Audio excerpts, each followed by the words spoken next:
Jajaran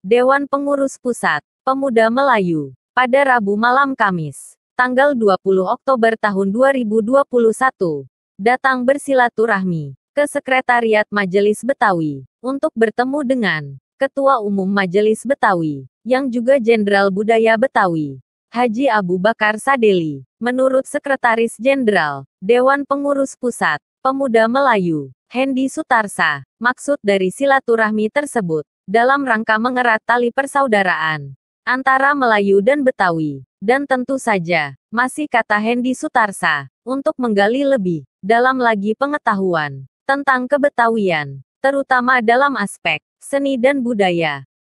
Ketua Umum Majelis Betawi, Haji Abu Bakar Sadeli, yang didampingi para jawara, seniman, dan penggiat, serta pelestari budaya Betawi, menyambut baik dan amat mengapresiasi silaturahmi yang dibangun oleh pemuda Melayu kepada kaum Betawi selaku penduduk inti Kota Jakarta. Tepuk tangan nih buat kawan-kawan semua. Alhamdulillah. Untuk selanjutnya tadi dari saudara kita pengurus DPP Pemuda Melayu, ya tentunya nanti akan kita saling menyampaikan informasi tentang masalah budaya Betawi. Ini untuk secara pembukaan aja, saya minta nanti Bang Haji Bahtiar Pitung selaku Panglima Jawara Pitung dan juga Presiden Palang Pintu untuk bagaimana bisa membantu berbagi ilmu tentang budaya Betawi. Ya, nanti untuk lebih detail kita akan kunjung lagi untuk lebih detailnya. Begitu pada Bang Haji Bahtiar Pitung, waktu debat disilakan. Baik deh, karena saya biasanya mengawali dengan pantun ya. Kita mulai dengan pantun. Kalau orang Melayu biasanya harus pantun. banyak. Tukang skuter main layangan.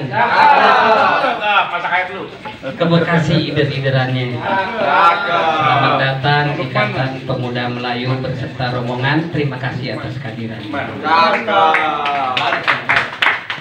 Petik kelapa kesukaan bumi.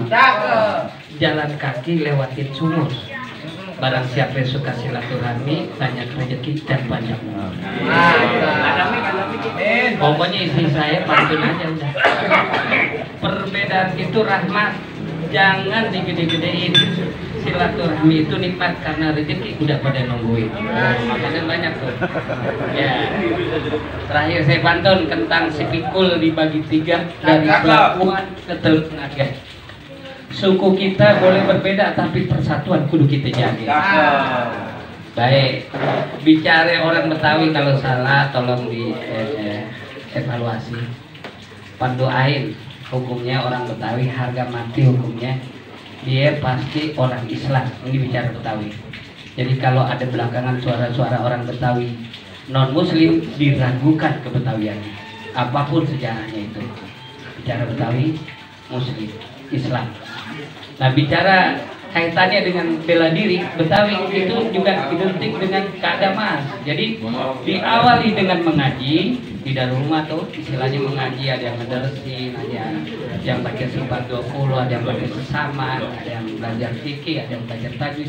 Keluar rumah main pukulan. Kalau dulu orang Betawi bilang main pukulan, bukan pencak silat, bukan juga silat, jadi main pukul. Mau belajar pukul di mana lo? Gitu. Kalau sekarang kan main pukul aja kita kena pasal, main hakim sendiri kan main pukul. Betawi itu mengenalnya main pukul, ya. Jadi benar kata Bapak Haji Abu, itu ada ratusan lebih aliran silat Betawi. Belum termasuk satu aliran aja dia punya cabang-cabang. Jadi sampai hari ini yang menjadi keprihatinan kita, orang Betawi, khususnya pelaku silat Betawi, tidak punya padepokan khusus silat Betawi. Padahal ratusan lebih aliran silat Betawi di Jakarta. termasuk Gedung Kesenian Jakarta, Gedung Kesenian Betawi maksudnya.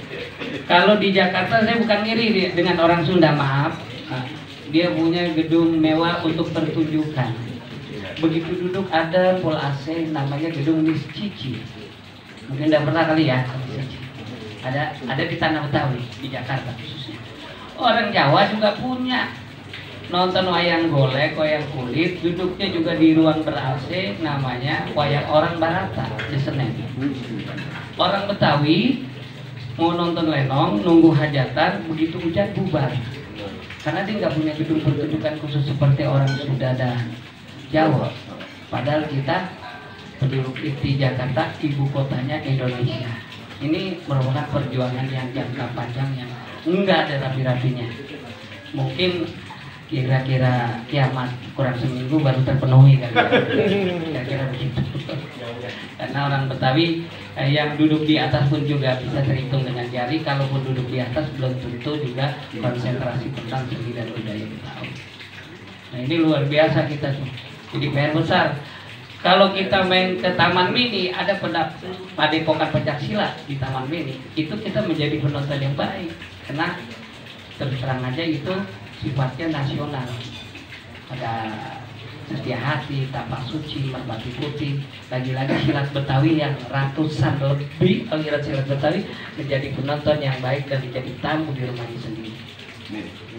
Di adanya PON, adanya SEA Games, mana ada penampilan dari tradisi-tradisi Betawi, selalu lagi jadi penonton.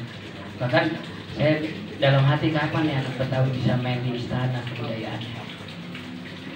Berapa kali ganti presiden, anak Betawi gak pernah tampil di tanahnya sendiri yang menjadi kebanggaan. Dan kita sebagai anak Betawi alhamdulillah berterima kasih dan bersyukur kepada Allah, karena Allah memberikan kita sebagai penduduk inti Jakarta, dan Jakarta dijadikan ibu kota Indonesia. Berarti kan ini pilihan, bukan semata-mata meletakkan ibu kota aja. Nah, Betawi makin tersingkir dengan pembangunan dan politiknya. Betawi makin tersingkir karena tidak kuat bersaing secara ekonomi. Apalagi kalau orang Betawi bilang hukum paroid, babenya meninggal, anak banyak, dibagi-bagi, akhirnya kagak kedapatan beli di Jakarta, dia ke pinggir, mental ke Bekasi, mental ke Tangerang, mental ke mana. Nah di tanah Betawi khususnya Jakarta kan masyarakatnya majemuk. Kalau orang Betawi biasa di dalam rumah dia mengaji, keluar rumah main pukulan, atau keluar rumah dia belajar mengaji. Begitu kita bertetanggaan sama orang yang di luar Betawi kan beda-beda. Maaf, misalnya saudara kita maghrib masih ada yang di jalan yang main gitar, gondrong misalnya.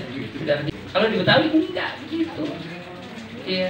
Terus beda lagi kebiasaan mungkin orang Minangnya beda juga dengan Sundanya dan Jawanya gitu. Jadi kita membaur di situ yang akhirnya lama-lama budaya kita terkikis pelan-pelan oleh keadaan yang situasional sekarang ini gitu. Di samping Betawi yang udah berbencar-bencar dan orang Betawi nggak mau ribet gitu. Di Betawi dulu nggak kenal yang namanya pacaran, dia janjian terus gandeng-gandengan tangan atau nonton bioskop. Orang Betawi ketika dia dalam prosesi akad nikahnya namanya ada istilahnya ngedelengin. Ini kita hujan. Ngedelengin itu Pak, misalnya Mbak Bedul udah punya anak, udah waktunya dikawinin kok belum ada demenannya, maka dia utuslah orang perempuan, saudaranya dia juga, untuk survei observasi ke kampung sebelah. Katanya ada perempuan yang cakep botok, dan itu dilihat tuh, itu yang dipanggil mak comblang. Proses ngelihat itu dibilangin ngedelengin. Bobot bibit bagus kata dia, oke. Lamar. Tuh, bahasa ngelamar itu ada ciri khasnya. Dia harus bawa roti tawar, pisang raja dan sirup. Kemudian kue-kue Betawi baru ngikutin, geplak, wajik, dodol. Kenapa harus ada roti tawar? Orang Betawi menghargai calon besannya, diberilah makanan yang paling istimewa. Karena pada zaman Belanda itu roti makanan orang pegede, maka diberikan roti tawar. Padahal rasanya nggak enak gitu ya. Kalau Betawi menambahkan dengan pakai kincir duren, cocok. Kenapa pisang raja? Pisang dari segala pisang pilihan dikasihkan yang istimewa ini kepada calon besan. Kenapa sirup itu manis? Mudah-mudahan nanti pasangan pengantinnya hidupnya manis seperti sirup. Nah ini juga kita bukan semata-mata pakai kain, Pak. Karena pesilat Betawi pakai kain ini nggak tahu sama nggak dengan filosofi yang ada di bangsa Melayu ya. Kain ini di samping buat ganti celana yang kotor ketika sholat, bisa jadi sejadah, bisa jadi yang terakhir buat menghalau senjata. Itu filosofi kain. Dan orang Betawi kecenderungan senang yang polos-polos. Seperti tadi yang dibilang warna hitam, warna kebanggaan orang Betawi, kebesaran orang Betawi itu warna hitam. Dan pesilat itu kecenderungan warna hitam. Karena ketika antek-antek Belanda itu datang, dia membuat dengan warna hitamnya dan sarung. Warna putih itu lebih kepada jawara atau seorang tokoh yang agamis gitu. Nah, ngaji.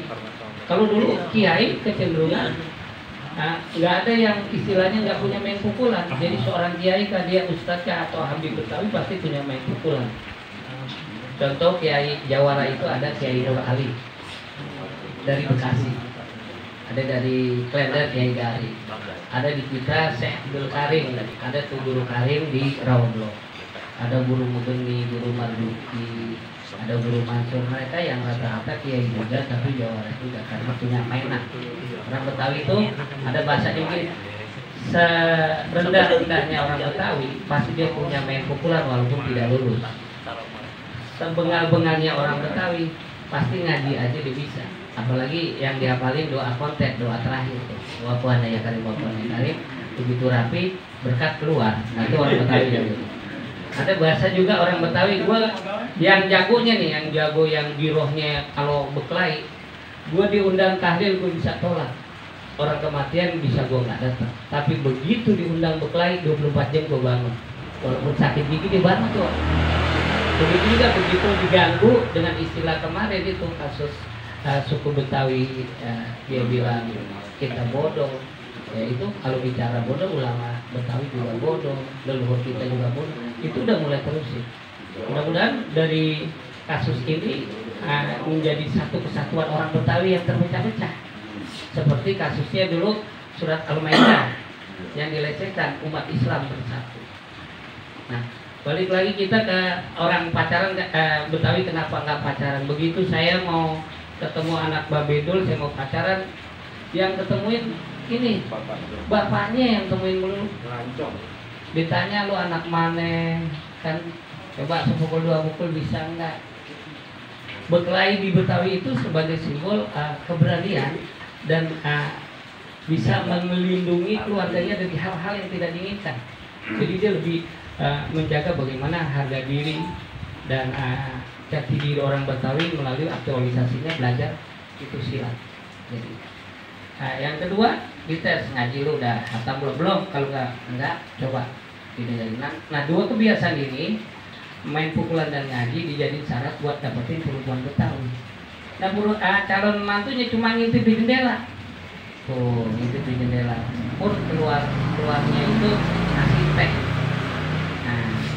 Ada anak Betawi yang bandel tuh kadang-kadang karena dia boleh nginepnya sekarang dengan nginep dulu beda.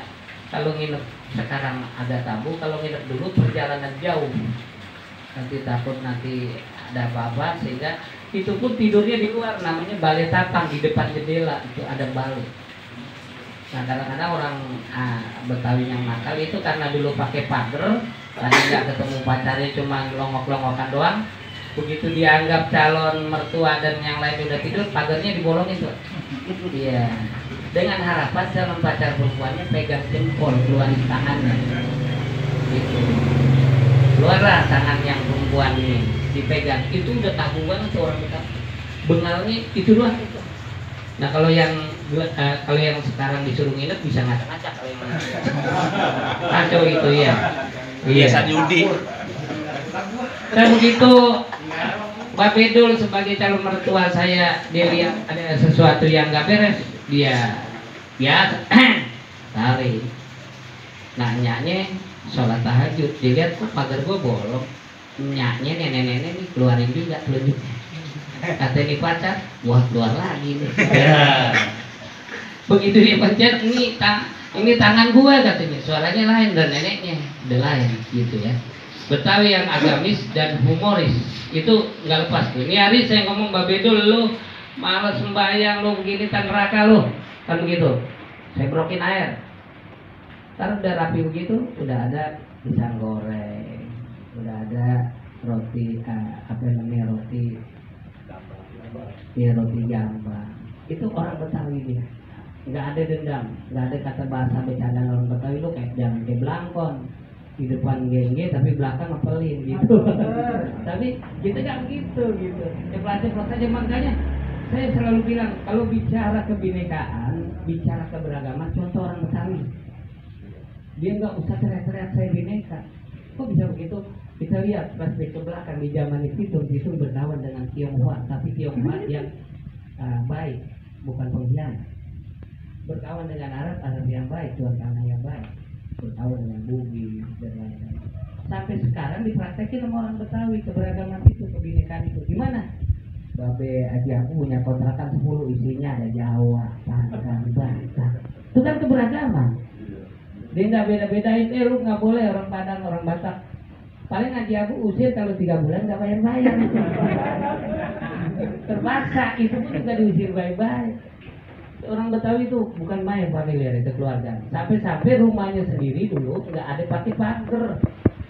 Dia nggak takut tuh ada rampok, ada pencuri, nggak ada pembatas atau jaro atau sekarang aja tetangga kita yang begitu modelnya, makanya pembantunya mati kita kagak tahu. Karena di pagar-pagar gitu. Orang Betawi dulu saya ingat banget begitu ada zaman layangan putus, itu dari depan lolos sampai ke dapur. Woi, mana lu layangan putus gitu. Sampai kayak gitu.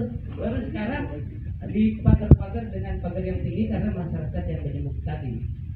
Nah, terus pola-pola yang sekarang Covid diterapkan, air cuci tangan itu udah diterapkan sama orang Betawi. Dulu ada padasan ditaruh di depan sergat tempayan. Apa orang Betawi berpikirnya? Nanti kasihan orang dari mana-mana jauh dia aus mau minum atau mau uji.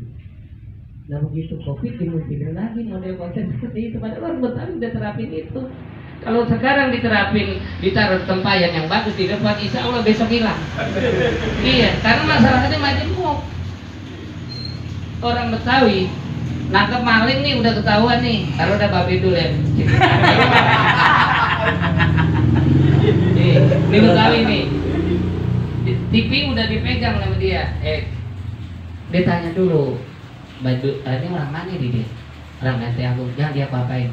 Kali-kali aja masih saudara kita, kali-kali aja orang tuanya pada kenal, jadi nggak ada yang colek. Begitu masyarakat tetangganya berbeda-beda karakter, dititipin lah misalnya dengan berbagai macam suku yang di luar Betawi. Gue titip dulu nih maling ya, gue mau kesana dulu, gue takut orang tuanya kenal. Begitu balik kemarin, udah nyala dia, udah dibakar, karena beda karakter. Kalau orang Betawi insya Allah, makanya saya bilang waduh kalau presidennya orang Betawi aman deh insya Allah.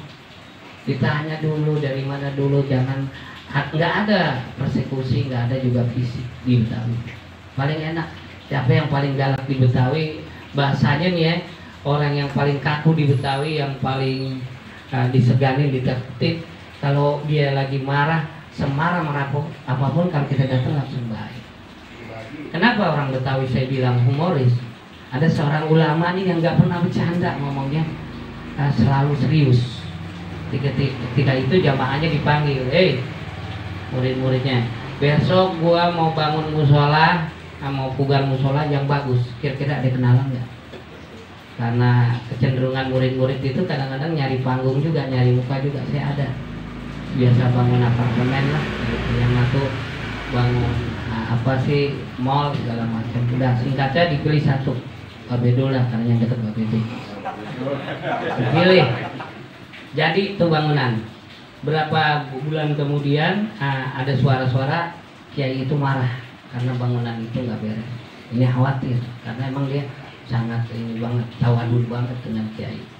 Panggil siapa nih? Babedul. Ini saksiin ya. Kiai merasa dibohongin katanya itu arsitek bagus, bangunannya cakep, kuat. Mbak Belo nanya, kenapa? Sekarang juga lu pulang gua kagak melihat tampang lu lihat tuh. Musolah gentengnya pada miring. Berangkat di tanah. Awak takut nih. Awak takut. Yang atuh bilang ini, Dul, perasaan baik. Di mana-mana emang genteng miring. Kalau gampang hujan gimana? Itu humornya. Kiai aja bikin gitu, humor juga. Jadi kalau ada orang Betawi yang nggak humor diragukan juga kebetawiannya.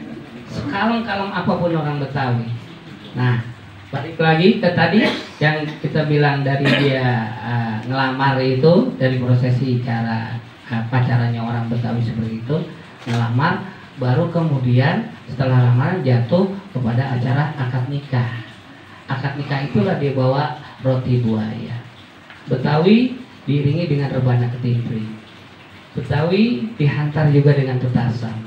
Kenapa petasan? Zaman dulu rumah saya dengan Bapak Haji Abu jauh, cukup bunyiin petasan itu bermakna. Tergantung bunyinya. Kalau subuh bisa 2, ini orang nyunatin, apa mau berangkat haji. Bunyi habis johor, besan datang. Bunyi malam-malaman dikit, orang Betawi bilang, oh malam mangkat dia baca maulid, saropalanan. Ketika serakal, ya Nabi salah, petasan Betawi bunyi. Itu maknanya sebagai alat komunikasi dan informasi petasan di situ. Nah, kemudian pokoknya nggak jauh dari selawat-selawatan orang Betawi mau berangkat. Biasanya ketika dia mau akad nikah tuh ada yasin tahlil kepada orang-orang tua untuk selamatan. Kemudian juga ada rebana ketimpring juga selamatan. Nah diawali, ada yang suka bertanya nih kan, itu ada roti buaya, maknanya apa di Betawi? Ternyata setelah diteliti sama Pak Bidul nih, karena dekat saya, ya di kandang apa sih itu namanya, kobangan buaya, itu buaya binatang yang paling setia. Pasangan itu aja nggak terganggu atau tergoda berumput tetangga, itu aja. Dan dia sayang anak-anaknya di belakang. Kalau ada anak Betawi lebih dari 1, saya bilang bukan. Ternyata orang kelurahan sensus tuh perempuan lebih banyak daripada laki. Jadi laki 1, perempuan 10. Betawi kan orangnya kagak tegaan. Jujur. Kalau dia jujur 1 nih 9 mangkrak. Iya kan? Akhirnya jadi perawan tua, makanya gitu. Bang Haji Basir tegaan 2 tuh jadinya. Terus ada yang tanya lagi, kok 3 sih? 3 dia bagi-bagi kekayaan, udah terlanjur kaya. Gue bagi berdua nggak bisa habis, gue bagi bertiga. Nah kemudian ada yang bilang, kok bisa 4? Nanti buaya beneran dah lo. Ya begitu. Iya. Kembang kelapa kiri kanan ada filosofinya yang maknanya luar biasa. Kenapa sih diambil kembang kelapa? Pohon kelapa pohon yang tidak terbuang sedikit pun. Karena harapan dia nanti keluarganya bermanfaat seperti pohon kelapa. Akhirnya orang Buting pada berebut supaya anaknya cakep, butuh kayak Bapak Haji Abu, keren, klinik. Jadi akhirnya orang Buting pada berebut tuh syariatin. Cengkirnya buat anak sate. Terus ada, kalau di Melayu dulu pakai nggak tuh sambuk itu, sunatan tuh. Ya kita pakai itu. Lidinya buat sapu, daunnya buat kulit ketupat. Kelapa busuknya nih bapak-bapak nggak tahu nih, ada manfaatnya. Tahu nggak Pak kelapa busuknya? Buat nyambit diri kita kalau pergi kemana-mana nggak bilang sama lakinya, ambil aja sama kelapa busuk.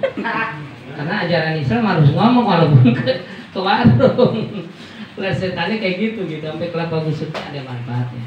Harapannya begitu. Diawali dengan sastranya berpantun. Pantun itu dalam konteks kebetawian menyapa dengan santun. Jadi dialognya dikemas dalam bahasa pantun. Jadi nggak ada lagi ngomong yang kotor, ngomong yang vulgar, yang jorok. Jadi dikemas dalam bahasa pantun. Nah pantun inilah terjadi dialog yang akhirnya meminta syarat untuk nikah. Cara Betawi 2 syaratnya. Sebagai simbol keberanian laki-laki, aktualisasinya melalui perkelahian. Karena sebagai pemimpin dia harus bisa berani yang mengatakan yang benar itu benar, yang salah itu salah, dan dia berani melindungi keluarganya dari hal-hal yang tidak diinginkan. Nah syarat yang kedua, dia minta ngaji. Dengan dia bisa ngaji, insya Allah bisa mengajarkan keluarganya menjadi keluarga yang sakinah mawaddah warahmah. Jadi bukan Islam KTP. Nah itu tuntutannya kedua. Setelah itu baru boleh masuk. Betawi akad nikahnya perempuannya dipisah, tidak direndengin seperti sinetron Betawi. Ini yang kita dirusak oleh media TV. Begitu mau nikah berendeng berdua. Kapan dia berendeng berdua? Ketika dipisah, setelah diijab kabul, saya terima nikahnya dan kawin sah, baru laki ini jemput. Itu pun dihantar dengan selawat dustur, kemudian baru dikeluarkan bahasa psikotarik. Dan itu ada simbol-simbol Betawi di kampung Betawi. Ada yang mengajarkan supaya nanti perempuan nurut kata leluh, kata lakinya gitu, nggak melawan. Ada yang sambil ini syaratin maaf kalanya ini. Ada juga yang sambil salaman diinjak kaki. Karena satu ilmu satu guru, dulu pernah kejadian, lu inget lu kalau diinjak sama laki lu jangan mau, kalau bisa lu duluan. Itu dia injak, dia loncat. Jadi ada sesuatu yang lucu gitu. Ya, itulah sekilas dari acara prosesi adat perkawinan Betawi yang dikenal dengan bukai malam pintu. Juga dengan hiburannya biasanya gambang kromong, lenong, karena lenong sekarang udah nggak ada tempat, nyaris hilang. Dan sampai sekarang anak Betawi, pelaku seni Betawi masih berjuang bagaimana Betawi mendapat tempat yang terhormat di tanahnya sendiri, bukan menjadi penonton yang baik dan menjadi tamu di rumahnya sendiri. Assalamualaikum warahmatullahi wabarakatuh. Bukan dong buat pengajiannya.